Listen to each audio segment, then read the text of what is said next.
고린도전서 10장 25절부터 33절 본문을 통해 모든 것이 다 유익한 것은 아니다 하는 제목으로 두 번째 시간 같이 은혜를 받겠습니다.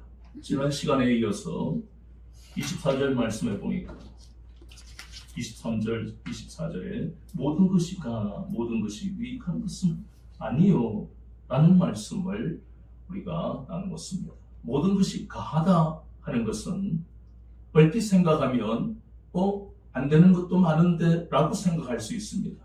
이 말씀의 원래의 그 뜻을 알기 위해서는 요한복음 8장 32절 말씀에 보니까 진리 안에서 우리를 자유하게 하셨다 하는 말씀과 그리고 갈라디아서 5장 1절에 나온 대로 그리스도께서 우리를 자유하게 하셨으니 다시는 종의 멍에를 매지 말라 그 말씀을 기억해야 합니다.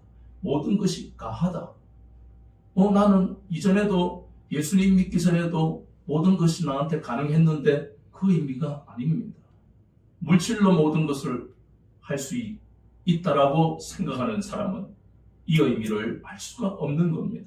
이 말씀은 돈으로 해결할 수 없는 그러한 현실 너머에 닥칠 문제 그리고 현재의 문제를 내 힘으로는 도저히 해결할 수 없는 한계를 느낄 때 우리는 이 말씀을 기억하며 똑같은 인생이지만 그리스도 안에 있는 인생은 진리 안에서 자유하다 그리고 자유자로 살게 되었다 하는 말씀은 그리스도인을 하나님의 자녀를 하나님이 오묘한 방법으로 도우신다 하는 의미가 그 속에 포함되어 있는 겁니다. 그 의미는 바로 하나님이 도우시는 인생을 살기 때문에 우리는 눈앞에 있는 현실이나 혹은 닥칠 일에 대해서 미리 걱정하지 않고 자유한다 하는 의미가 모든 것은 가하나 하는 것의 의미입니다. 세상에 많은 사람들이 왜 불면의 밤을 보내고 심리적으로 불안하고 약을 먹지 않으면 살아갈 수 없는 그런 시대가 되었습니까?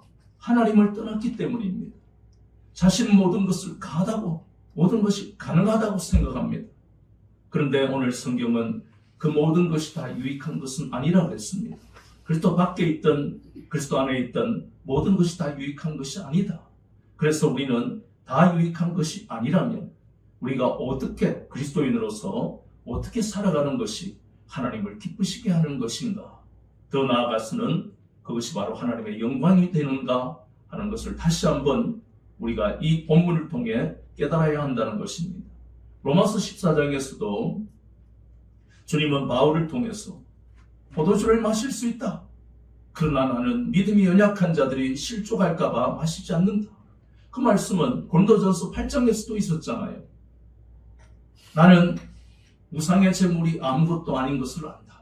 그것이 바로 자유자라는 겁니다. 진리 안에서 자유하다는 것은 바로 성경의 바른 지식을 가져야만 우리가 진리 안에서 자유할 수 있습니다.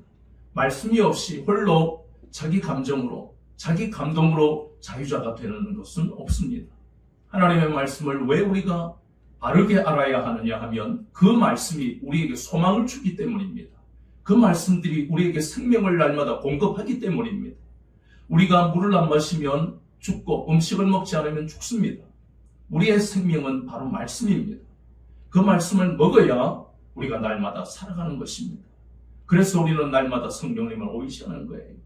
그 말씀을 읽어도 무슨 뜻인가 모르면 우리는 생명을 공급받아야만 이 어지러운 세상에서 문제 많은 세상에서 우리가 소망을 가질 수 있을 텐데 진리와 계시의 성령님을 날마다 의지해야 하는 이유가 바로 거기에 있습니다. 말은 우리가 읽어보면 우리말로 되어 있지만 이 말씀이 성령님의 조명하심으로 깨달아져야 살아있는 말씀으로 체험이 되어야 그래야 우리는 우리 눈앞에 있는 현실을 그것이 다가 아니라 하나님이 우리를 도우실 것을 믿는 믿음이 생기는 것입니다. 그래서 오늘 이 본문의 말씀을 통해서 모든 것은 가하나 모든 것이 유익한 것이 아니라는 것을 우리가 깊이 마음에 새기기 위해서는 구체적인 예를 통해서 우리가 알아야 되겠다. 그래서 오늘 본문은 앞에 있는 것은 그 고린도 교회 성도들을 향해서 바울을 통해 교훈하시는 내용이고 그리고 본문에 나오는 오늘 읽었던 이 25절부터 나오는 말씀은 그 구체적인 것입니다. 모든 것은 가하나 다 유익한 것은 아니다. 그것은 바로 믿음이 어린 사람들을 배려하는 것이다. 그들의 모든 것들을 우리가 이해하고 업신여기지 않는 것이다. 그것이 바로 교회 공동체, 가정 공동체의 덕을 세우는 것이다. 그것이 바울을 통한 교훈이었다면 이제 본문에 나오는 두 가지 예를 통해서 구체적으로 우리가 이해를 할 수 있습니다. 첫 번째 예가 본문에 나오는 25절에 시장에서 파는 것은 양심을 위하여 묻지 말고 먹으라 하는 게 첫 번째 예입니다. 그러면 이 말씀의 그 배경이 되는 것은 그 당시 고린도 도시는 우리가 잘 알다시피 온 도시가 거의 대부분의 사람들이 잡다한 신을 다 섬기고 그리고 우상의 제물을 바치고 그것이 아무렇지도 않은 그런 삶을 살았습니다. 그래서 시장에 나오는 그 고기들은 다 우상에 바쳐진 고기들이다 그 뜻입니다. 우리나라는 그런 경우가 좀 드문데요. 이 고린도 도시에 있는 거의 대부분의 도시가 그 제물들이 다 그렇다라고 생각하면 됩니다. 고기가 나왔다. 돼지고기든 양고기든 뭔 고기든 그건 전부 우상에 바쳐진 고기들이다. 근데 이게 보니까 먹어라. 양심을, 이때 양심은 믿음이 강한 사람이 믿음이 연약한 자를 위하여 그런 의미가 아니고 고기를 먹는 그 사람, 당사자를 의미합니다. 당사자의 양심에 거리낌 없이 그냥 먹어라. 왜냐하면 앞에서 우리가 이야기했죠. 고린도전서 8장 4절에 보니까 우상은 아무것도 아니다. 그러면 우상의 제물은 아무것도 아닌 거예요. 그래서 먹으라는 겁니다. 거꾸로 한번 생각해 보세요. 고기를 먹고 싶어 하는데 가족들이 고기를 먹으려니 고린도 도시에는 다 우상에 바쳐진 고기밖에 없는데 우상의 제물을 어떻게 먹어? 이렇게 가족들이 이야기하더라도 그것은 아무것도 아니다. 성경의 바른 지식을 가진 한 사람, 그 가정에서 가족들에게 이건 아무것도 아니야. 우상은 아무 힘도 없어. 다 헛된 거야. 그러면서 시장에서 파는 것을 당당하게 거리낌 없이 먹어도 된다라고 말씀하고 있는 겁니다. 두 번째 예는 27절에 불신자 중에 누군가가 너희들을 청했을 때 불신자가 이제 그리스도인을 고린도교회에 있는 그리스도인을 이제 초대를 했다. 그러면 믿는 우리는 불신자가 우리를 부르면 오직 한 가지밖에 생각하지 않잖아요. 이야, 오늘도 성령님이 우리를 인도하셔서 저 불신자의 마음에 예수님의 주와 그리스도이심을 증거해야 되겠다. 전도의 목적 외에는 우리는 불신자와 사귀는 일이 없잖아요. 그 영혼을 불쌍히 여기는 주님의 마음으로 그렇게 가는 것. 그래서 식탁의 교제가 굉장히 중요한 겁니다. 믿는 우리는 말할 것도 없고 믿지 않는 사람과 식사를 하는 것은 단순한 식사가 아닙니다. 그래서 그렇게 밥을 먹을 때 거기에서 뭐라고 그랬습니까? 거기에 나오는 고기를 어떻게 하라고요? 그냥 먹으라고 그랬습니다. 분명히 불신자의 식탁에 올라오는 고기도 우상에 바쳐진 고기 아니겠습니까? 제물이잖아요. 우상의 제물이잖아요. 그런데 거리낌 없이 그걸 먹으라고 그랬습니다. 문제는 여기에 단 어느 경우에는 28절에 보니까 누가 너희에게 이것이 제물이라 말하거든. 이 경우를 우리가 조심해야 되는 겁니다. 거기에 같이 불신자와 식탁을 같이 하고 있는데 누군가가 이것은 우상의 제물이야 라고 말하는 사람이 있다면 그 말하는 사람과 그리고 같이 그 불신자의 식탁에 초청을 받아간 일행 중에 믿음이 연약한 자가 있다면 말하는 사람과 믿음이 연약한 자를 위해서 먹지 말라고 하는 겁니다. 이 첫 번째와 두 번째 이 예를 통해서 우리가 우리 현실에 적용을 시켜보면 고린도 도시는 아까 이야기했다시피 모든 고기가 우상에 바쳐진 고기다. 그러나 우리의 경우는 그런 경우는 드물다. 그러나 우리가 그런 생각을 할 수 있지요. 예를 들어서 믿지 않는 부모나 일가 친척이 밥 먹자 해서 집에 가보니까 할아버지 기일이니 할머니 기일이니 뭐 추석이니 명절이니 해서 제사 지내고 우상에 바쳐진 음식을 꺼냈다. 그걸 알고 가면 안 된다는 이야기입니다. 예를 들어서 분명히 명절에 제사를 드리고 우상에 바쳐진 고기니 음식인데 그걸 알고 가서 먹어서는 안 되는 거예요. 문제는 그러한 것들을 먹어라라고 보내주든가 음식 가져가라 할 때 그때 우리는 이거 말이지 우상의 제물에 바쳐진 건데 먹을 수 없어 그러지는 말고 본문에 나오는 불신자가 식탁에 청했을 때는 그냥 먹으라 그랬잖아요. 그러니까 그걸 먹을 수 있는데 우리가 부부가 다 신앙이 같지 않기 때문에 와서 밥을 먹으라 하는 경우에는 참 이게 안 가는 게 사실은 낫다.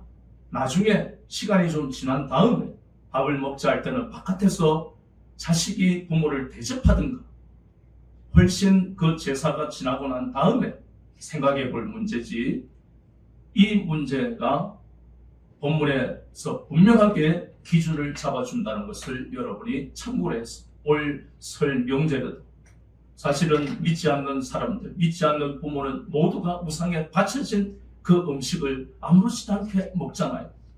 그러나 거기에 갔을 때 다른 사람과 가는 경우는 부모에게 그런 경우는 잘 없지만 그러나 다른 일가 친척이 올 때 그 중에 믿음이 연약한 자들이 있을 수 있는 거예요. 교회는 다니지만 그리고 부부라 해도 다 같은 믿음이 될 수가 없기 때문에 이런 것은 여러분이 심각하게 생각하고 기도해야 되는 겁니다.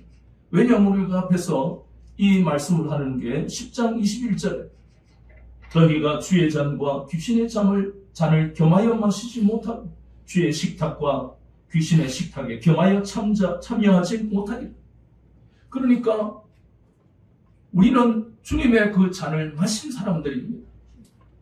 그런데 우상에 바쳐진 제물과 음식을 먹는 사람들은 다 귀신의 식탁에 앉아있는 사람들이에요. 우리가 사랑하는 형제고 부모지만 그들은 귀신을 섬기는 사람들입니다. 그래서 같이 식탁을 가질 때 우리가 기도를 해야 하는 이유가 어쩔 수 없이 가야 되는 경우에는 부부가 심각하게 이 문제를 놓고 기도해야 되는 겁니다.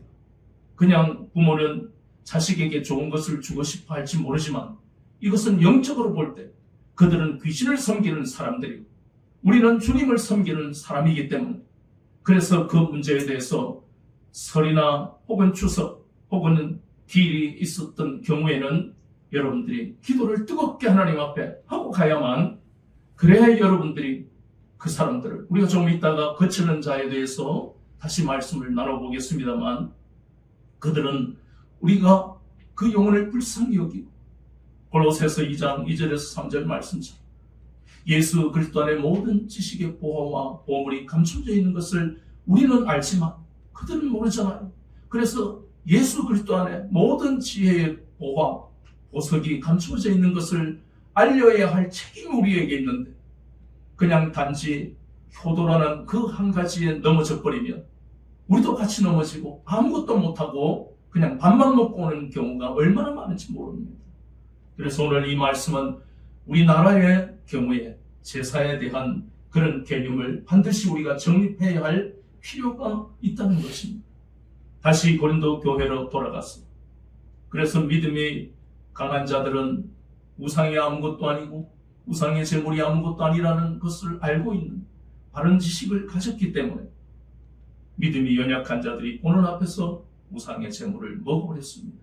그런데 앞 시간에 우리가 보았다시피 바울을 통해 그것은 그 믿음이 연약한 자들을 무시하고 없이 여기는 것이다.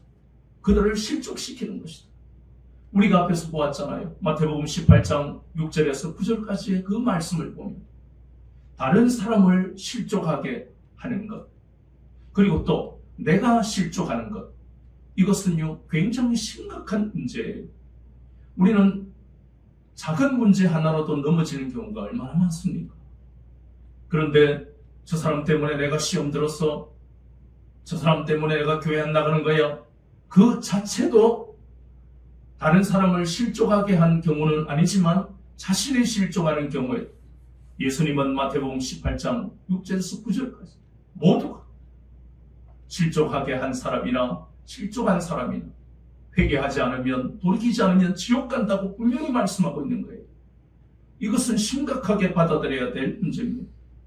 같이 교회를 다녀도 믿음이 강한 자, 믿음이 연약한 자를 업신여기는 행동을 하고 말을 하면 그 사람이 거기에 대해서 분명히 하나님은 여러 가지 방법으로 회개하게 하실 텐데 회개하지 않으면 지옥 간다는 것을 우리가 염두에 두고 또 실족을 한 사람도 마찬가지로 이것 때문에 저것 때문에 시험 들고 어쩌고 하는 그 모든 것도 회개해야 된다는 것입니다. 신앙생활이라는 것은 말씀이 기준이 되어서 내가 이렇게 하는 것은 내 마음대로 해도 돼. 그것이 바로 이방인이었고 유대인이었던 본문의 말씀에 나오는 그 말씀의 의미. 거기에 보면 32절에 유대인이나 헬라인이나 이 말은 불신자였을 때의 이 말입니다. 우리가 불신자였을 때는 육체와 마음이 원하는 대로 살아. 모든 것이 가능한 거야. 내 돈으로 하겠다는데 나는 행복을 추구할 권리가 있는 거야. 내 갖고 싶은 거 다 사고 내 먹고 싶은 거 다 먹고 내 돈으로 내 마음대로 하는데 그것이 뭐가 잘못된 거야? 라는 그러한 사고방식으로 우리는 살았습니다. 그런데 이제부터 이런 고린도전서에 나오는 특히 오늘 본문에 보고 있는 이 10장의 25절부터 나오는 이 기준에 적용을 하려면 괴로운 거예요. 하나님의 말씀이 기준이 안 되면 이전에 우리가 하던 습관대로 옛 사람 그대로 살아갈 겁니다. 그러면 우리는 복된 길로 갈 수가 없어요. 생명을 공급받지 못하기 때문에 우리는 날마다 피폐해지는 거예요. 마음이 피폐해지고 이런 현실에 나를 원망하고 누구를 원망하고 다른 사람을 원망하고 조상을 원망하고 그러면 무슨 소망이 있고 기쁨이 있겠습니까? 마음의 평강이 어떻게 있겠습니까?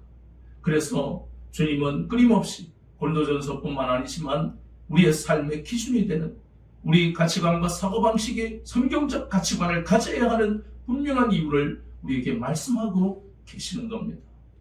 그래서 이렇게 믿음이 연약한 자들을 실족하게 하는 그 죄가 엄청나게 크기 때문에 우리는 다른 연약한 자들을 위해서 자기의 유익을 구하는 것보다 남의 유익을 구하는 것이 교회의 덕을 세우는 것뿐만 아니라 자기 자신의 삶과 신앙을 위해서 그것이 복된 것이다 하는 것을 지난 시간에 의해서 계속 말씀하고 있는 것입니다.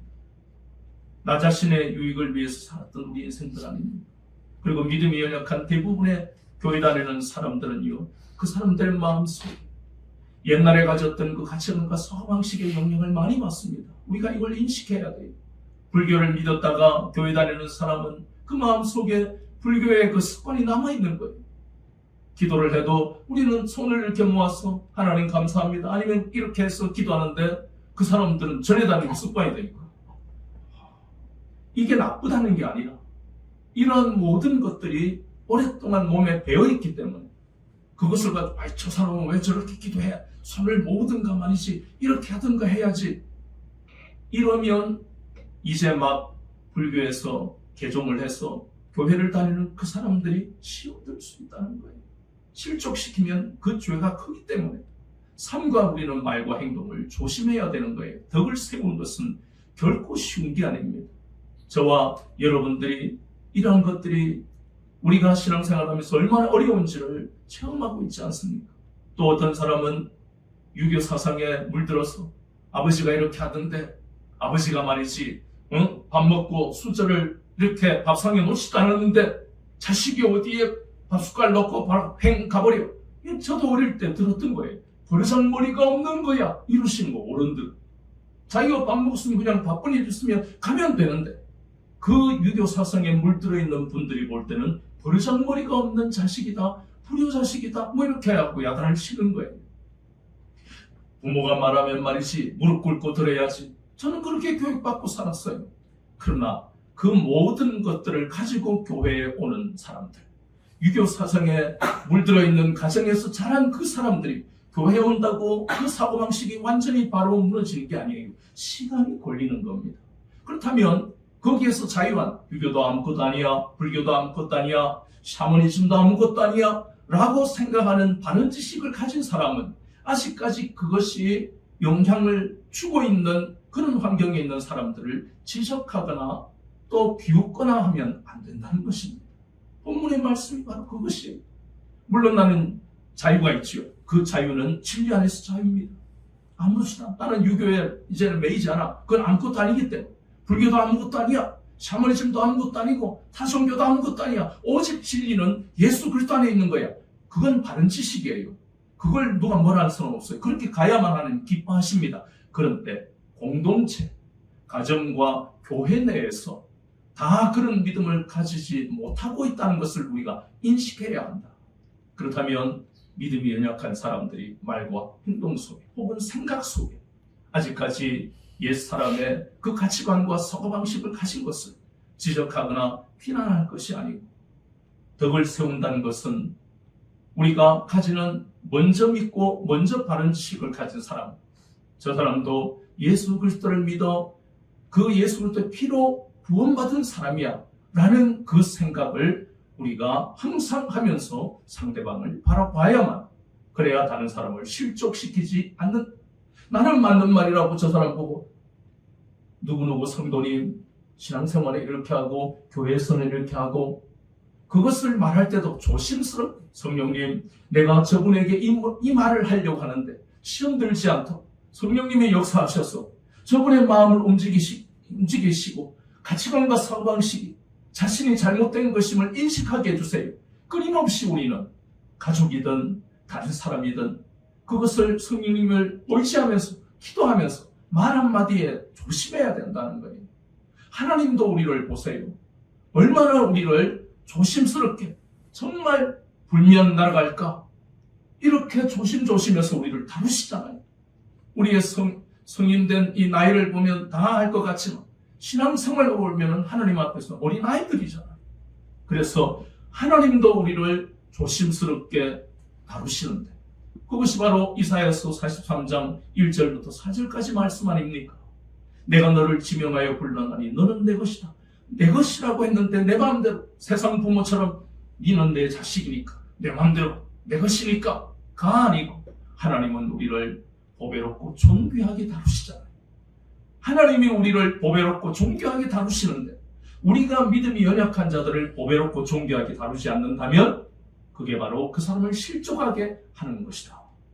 그래서 오늘 본문에 나오는 거기에 보이는 32절 말씀, 유대인에게나 헬라인에게 또 하나님의 교회에서 거치는 자가 되지 말라 이렇게 당부하고 계신 거예요.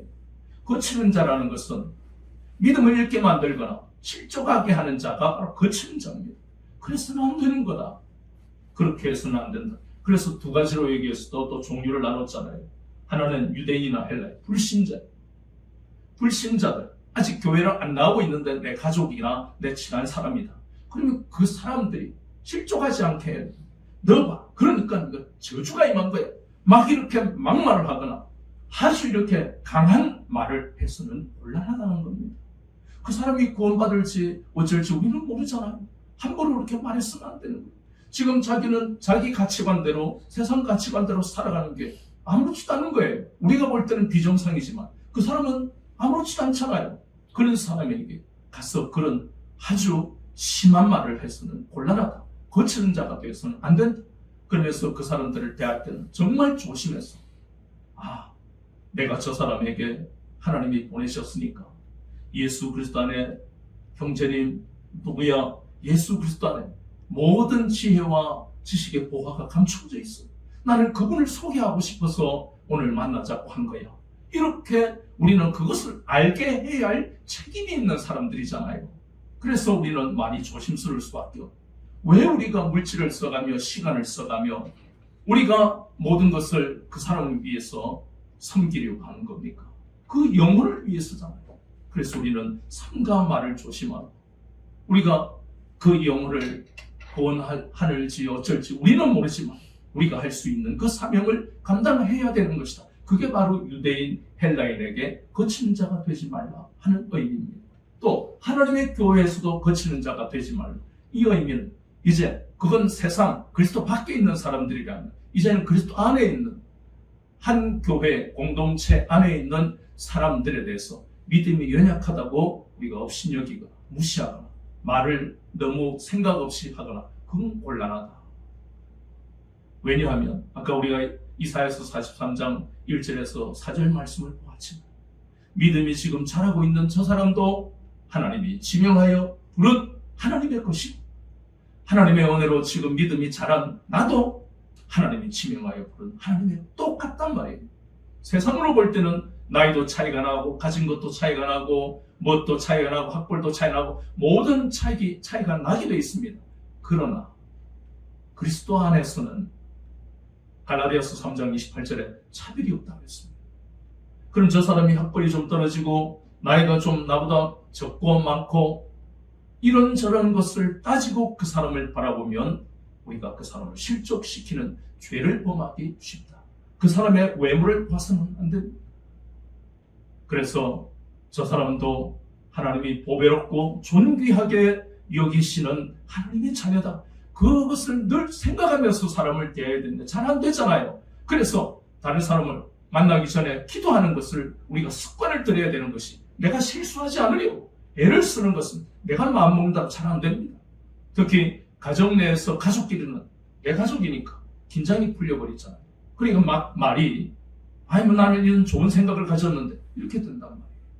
그래서 우리가 늘 가족이든 혹은 이렇게 불신자를 만나든 그 불신자도 내 가족이니까 긴장이 풀리고 어쨌든 간에 이웃을 만나든 늘 기도하는 것을 습관으로 들여야 됩니다. 성령님 오늘 믿지 않는 불신자 부모님을 만납니다. 성령님 이웃을 만납니다. 이것이 습관이 돼야 돼요.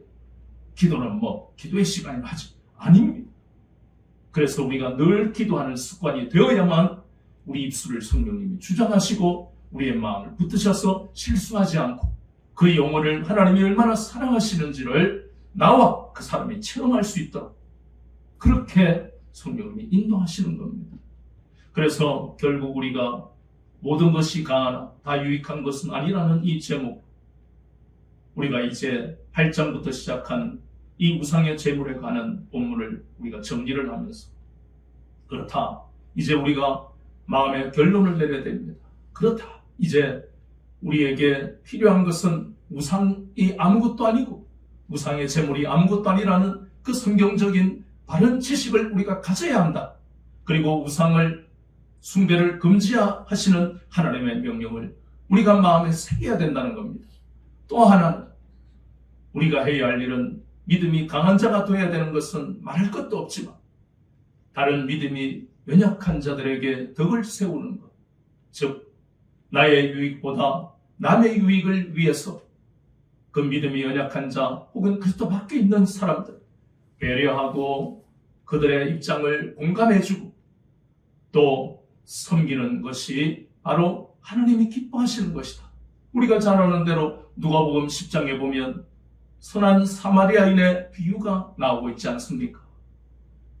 뭔가의 계산을 하고 선대하거나 그렇지 않거나가 아니라 정말 마음에서 우러나는 그러한 마음으로 선대했던 그 사마리아인, 남들은 손가락질할지 몰라 하나님이 원하시는 삶이 어떤 것인가 하는 것을 우리에게 방향을 그리고 그 모든 모습을 가르쳐주고 계시잖아요. 그래서 이제 우리의 삶은 불신자들에게도 말과 행동을 조심하고 그리고 교회 공동체 내에서 우리는 오직 우리의 입술이, 생각이, 행동이 덕을 세우는 데 집중할 수 있도록 늘 성령님을 의지하고 성령님 내 입술을 주장해 주세요. 내 생각을 주장해 주세요. 그래서 덕을 세우는, 그래서 하나님이 기뻐하시는 그러한 삶이 우리에게 있어야 되겠다. 이것이 바로 하나님의 영광을 위한 것이다.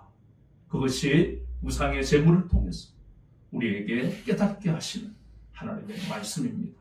여러분의 삶이 이렇게 자기의 유익을 구하던 인생에서 하나님이 남의 유익을 위해 살아가게 하시는 것을 감사함으로 받아들이시고 하나님을 기쁘시게 하면 여러분의 인생은 하나님이 열어주시는 것을 늘 마음에 새기고 금년 한 해에 더 믿음의 진보를 이루어서 이 교회와 하나님 나라를 아름답게 세워가는 여러분들의 삶과 신앙이 되시기를 우리 주 예수 그리스도 이름으로 축원합니다. 아멘.